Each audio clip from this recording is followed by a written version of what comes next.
മറ്റാളുകളുടെയോ മറ്റു ഫോണുകളുടെയോ ചാർജറുകൾ ഉപയോഗിച്ച് നിങ്ങളുടെ ഫോൺ ചാർജ് ചെയ്യാറുണ്ടോ?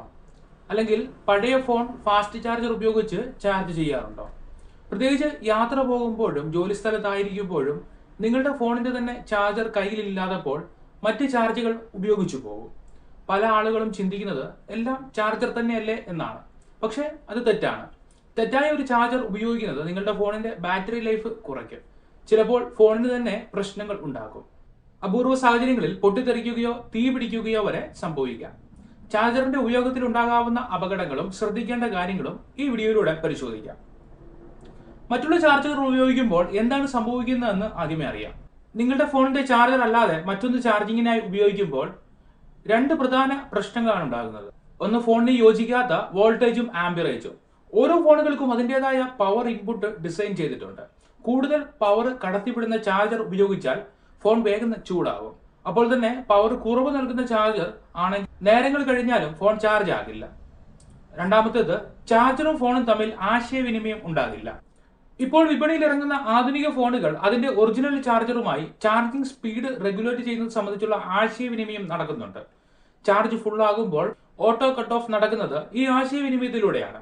പക്ഷേ ഫോണിന് അനുയോജ്യമല്ലാത്ത മറ്റൊരു ചാർജർ അല്ലെങ്കിൽ ലോക്കൽ ചാർജർ ഉപയോഗിച്ചാൽ ഈ ആശയവിനിമയം ഉണ്ടാകില്ല. ഫോണിലേക്ക് ഓവർലോഡായി പവർ എത്തുകയും ചാർജ് കയറാതെ തന്നെ നിൽക്കുകയോ ചെയ്യാം. മറ്റ് ബ്രാൻഡുകളുടെ ഫാസ്റ്റ് ചാർജർ ഉപയോഗിച്ചാലും പ്രശ്നങ്ങൾ ഉണ്ട്. നിങ്ങളുടെ ഫോൺ 10 വാട്ട് അല്ലെങ്കിൽ 18 വാട്ടിന് ഡിസൈൻ ചെയ്തതാണെങ്കിൽ പോലും ഫാസ്റ്റ് ചാർജർ ഉപയോഗിച്ചാൽ വേഗം ചാർജ് ആകുമെന്ന് കരുതും. പക്ഷേ ഫാസ്റ്റ് ചാർജ് ഈ വാട്ട്സിനെ മാത്രം അടിസ്ഥാനമാക്കിയല്ല, അതിനൊരു സേഫ് പ്രോട്ടോകോളും ഉണ്ട്. ഒപ്പോയുടെ ചാർജറായ വോക്കും വൺപ്ലസിന്റെ ചാർജറായ വാർപ്പ് ചാർജും തമ്മിൽ വ്യത്യാസമുണ്ട്. പല ബ്രാൻഡുകളും ഉപയോഗിക്കുന്ന പവർ ഡെലിവറി ചാർജറിനും ഇവ തമ്മിൽ വ്യത്യാസമുണ്ട്. ഈ ചാർജറുകളുടെ സേഫ് പ്രോട്ടോകോൾ തമ്മിൽ ചേരില്ല. അതുകൊണ്ട് ഒരു ബ്രാൻഡിന്റെ ഫോണിന് മറ്റൊരു ബ്രാൻഡിന്റെ ഫാസ്റ്റ് ചാർജർ ഉപയോഗിച്ചാൽ വേഗം ചാർജ് ആകില്ല. പകരം ചാർജറും ഫോണും ഒരുപോലെ ചൂടാവുകയും ഫോണിന്റെ ഇന്റേണൽ കമ്പോണൻസിന് കേട് ഉണ്ടാവുകയും ചെയ്യും. മൂന്നാമതായി, ഫോണിന് മറ്റൊരു ചാർജർ വാങ്ങിക്കുമ്പോഴും ശ്രദ്ധിക്കണം. നിങ്ങളുടെ ഫോണിന്റെ ചാർജർ കേടാകുമ്പോഴോ അല്ലെങ്കിൽ മറ്റൊന്നുകൂടി വാങ്ങി ഉപയോഗിക്കുമ്പോഴോ ആളുകൾ ലോക്കൽ അല്ലെങ്കിൽ ഡ്യൂപ്ലിക്കേറ്റ് ചാർജർ വാങ്ങാറുണ്ട്. പക്ഷെ അത്തരം ചാർജറുകൾ ശരിയായി പവർ നിയന്ത്രിക്കില്ല.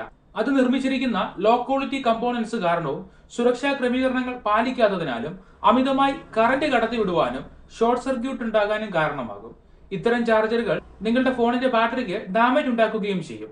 ഇത്തരം ചാർജറുകൾ ഉപയോഗിച്ച് രാത്രിയിലൊക്കെ ചാർജ് ചെയ്യാനിട്ട് കിടന്നിട്ട് തീ പിടിക്കുകയും ഫോൺ ഉരുകിപ്പോയതുമായ സംഭവങ്ങൾ ഉണ്ടായിട്ടുണ്ട്. സേഫായി ചാർജറുകൾ ഉപയോഗിക്കാൻ നിരവധി മാർഗങ്ങളുമുണ്ട്. നിങ്ങളുടെ ഫോണിനൊപ്പം കിട്ടിയ മൊബൈൽ ചാർജർ ഉപയോഗിക്കുന്നതാണ് ബെസ്റ്റ് ചോയ്സ്. ആ ഒറിജിനൽ ചാർജർ നഷ്ടപ്പെട്ടാൽ ആ ബ്രാൻഡ് പുറത്തിറക്കുന്ന നിങ്ങളുടെ ഫോണിന് ഡിസൈൻ ചെയ്തിരിക്കുന്ന സെയിം വാട്ട്സ് ഉള്ള ചാർജർ തന്നെ വാങ്ങുക. അതേ ബ്രാൻഡിന്റെ ചാർജർ വാങ്ങാൻ കിട്ടുന്നില്ല അല്ലെങ്കിൽ പണമില്ല എങ്കിൽ നിങ്ങൾ വാങ്ങുന്ന തേർഡ് പാർട്ടി ചാർജർ നിങ്ങളുടെ ഫോണിന്റെ അതേ ചാർജിംഗ് പ്രോട്ടോകോൾ സപ്പോർട്ട് ചെയ്യുന്നുണ്ട് എന്ന് ഉറപ്പുവരുത്തുക. PD, ക്വിക്ക് ചാർജ് എന്നിവയൊക്കെ അത്തരം പ്രോട്ടോകോളുകളാണ്. ആങ്കർ, ബെൽകിൻ, സ്പൈജൻ തുടങ്ങി ബ്രാൻഡുകൾ പുറത്തിറങ്ങുന്ന ശരിയായ സർട്ടിഫിക്കേഷൻ ഉള്ള ചാർജറുകൾ വാങ്ങാം. ചാർജർ മാത്രമല്ല, കേബിളും ചേരുന്നതായിരിക്കണം.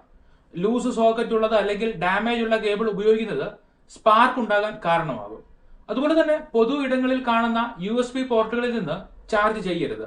ജ്യൂസ് ജാക്കിംഗ് എന്നറിയപ്പെടുന്ന ഡാറ്റ ചോർത്തൽ അല്ലെങ്കിൽ സ്പൈവെയർ നിക്ഷേപം ഇതുവഴി ഉണ്ടാകാം. ചാർജർ സംബന്ധമായ മറ്റ് ടിപ്പുകൾ കൂടി പങ്കുവയ്ക്കാം. ഫോണിന്റെ തന്നെ ബ്രാൻഡഡ് ചാർജർ ഉപയോഗിക്കുമ്പോൾ അത്യാവശ്യ ഘട്ടങ്ങളിൽ രാത്രിയിൽ വല്ലപ്പോഴും ചാർജ് ചെയ്യാൻ ഇട്ടാലും കുഴപ്പമില്ല. പക്ഷേ കിടക്കയിലൊന്നും ചാർജ് ചെയ്യാനായി വെക്കരുത്. അതുപോലെ ഫോണിൽ നനവുണ്ടെങ്കിലോ വിയർപ്പുണ്ടെങ്കിലോ ചാർജ് ചെയ്യാൻ അതേപടി വെക്കരുത്. മറ്റുള്ള ചാർജറുകൾ ഉപയോഗിച്ച് നിങ്ങളുടെ ഫോൺ ചാർജ് ചെയ്താൽ കുഴപ്പമുണ്ടോ എന്ന് ചോദിച്ചാൽ നിങ്ങളുടെ ഫോണിന്റെ അതേ പ്രോട്ടോകോൾ ഉപയോഗിക്കുന്ന ട്രസ്റ്റഡ് ബ്രാൻഡിൽ നിന്നുള്ള ഒരു സർട്ടിഫൈഡ് ചാർജർ ഉപയോഗിച്ചാൽ അത് ഓക്കെയാണ്. പക്ഷേ വിലക്കുറവിൽ കിട്ടുന്ന അല്ലെങ്കിൽ ഏതെങ്കിലും ചാർജർ ഉപയോഗിച്ചാൽ അത് ഫോണിന്റെ നിലനിൽപ്പിന് ദോഷമാണ്. ചാർജറിനെ കുറിച്ചും ബാറ്ററിയെ കുറിച്ചും പറയുമ്പോൾ പല ആളുകളും ഓട്ടോ കട്ട് ഓഫിനെ കുറിച്ച് തിരികെ പറയും. പുതുതായി പുറത്തിറങ്ങുന്ന മോഡേൺ ഫോണുകളിൽ എല്ലാം തന്നെ ഓട്ടോ കട്ട് ഓഫ് സൗകര്യമുണ്ട്.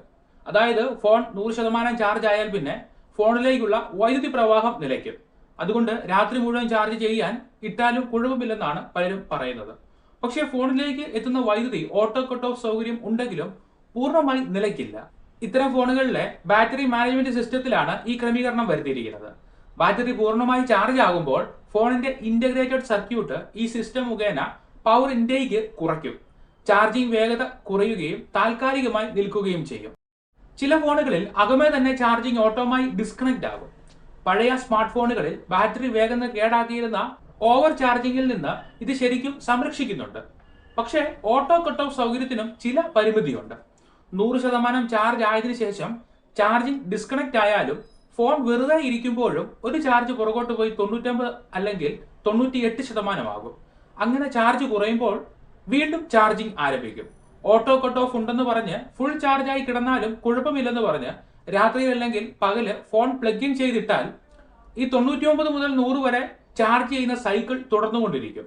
ഈ ചാർജിങ് അറിയപ്പെടുന്നത് ട്രിക്കിൾ ചാർജിങ് അല്ലെങ്കിൽ ബാറ്ററി മെയിൻ്റനൻസ് ചാർജിങ് എന്നാണ്. സ്ഥിരമായി രാത്രിയിൽ ചാർജ് ചെയ്യാനിട്ടാൽ ഓട്ടോ കട്ട് ഓഫ് സൗകര്യമുള്ള ഫോണിന് അതിന്റെ തന്നെ ചാർജർ ഉപയോഗിച്ചാൽ വേഗം കേടുവരുമെന്ന് പേടിക്കേണ്ട. പക്ഷേ വേറെ ചാർജർ ഉപയോഗിച്ച് ചാർജ് ചെയ്താൽ ബാറ്ററി വീക്ക് ആകുകയും ഫോൺ ചൂടാകുകയും ചെയ്യും. ഫോൺ അതിന്റെ സർട്ടിഫൈഡ് ആയ ചാർജർ ഉപയോഗിച്ച് മാത്രമേ ചാർജ് ചെയ്യാവൂ.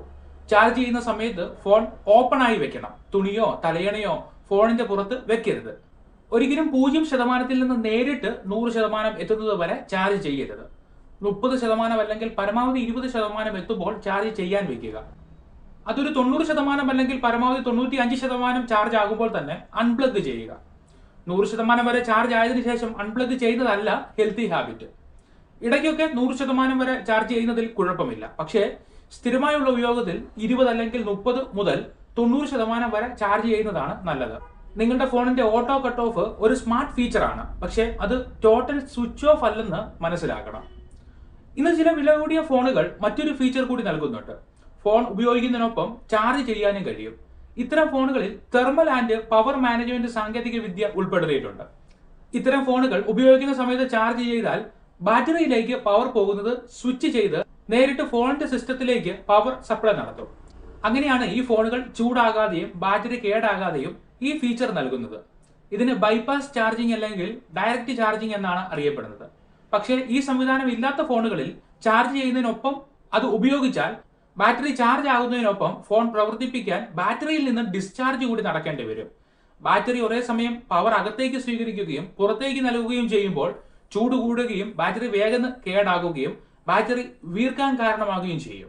വില കൂടിയ ബൈപാസ് ചാർജിംഗ് ഉള്ള ഗെയിമിംഗ് ഫോണുകളിൽ ചാർജ് ചെയ്തുകൊണ്ട് ഫോൺ ഉപയോഗിച്ചാൽ കുഴപ്പമുണ്ടാകില്ല. പക്ഷേ ഈ ഫീച്ചർ ഇല്ലാത്ത ബഡ്ജറ്റ് ഫോണുകളിൽ ഉപയോഗിച്ചുകൊണ്ട് തന്നെ ചാർജ് ചെയ്യരുത്. അതായത് പ്ലഗ് ഇൻ ചെയ്തുകൊണ്ട് ഗെയിം കളിക്കുകയോ വീഡിയോ റെക്കോർഡ് ചെയ്യുകയോ ഫോൺ കോളുകൾ നടത്തുകയോ ചെയ്യരുത്. ഈ ബൈപാസ് ചാർജിംഗ് സൗകര്യം ഇല്ലാത്ത ഒരു ഫോൺ ഉള്ളതും നല്ലൊരു കാര്യമാണ്. ചാർജ് ആകുന്ന അത്രയും നേരം നിങ്ങളുടെ ചുറ്റുപാട് നടക്കുന്ന എന്താണ് എന്ന് അറിയാമല്ലോ.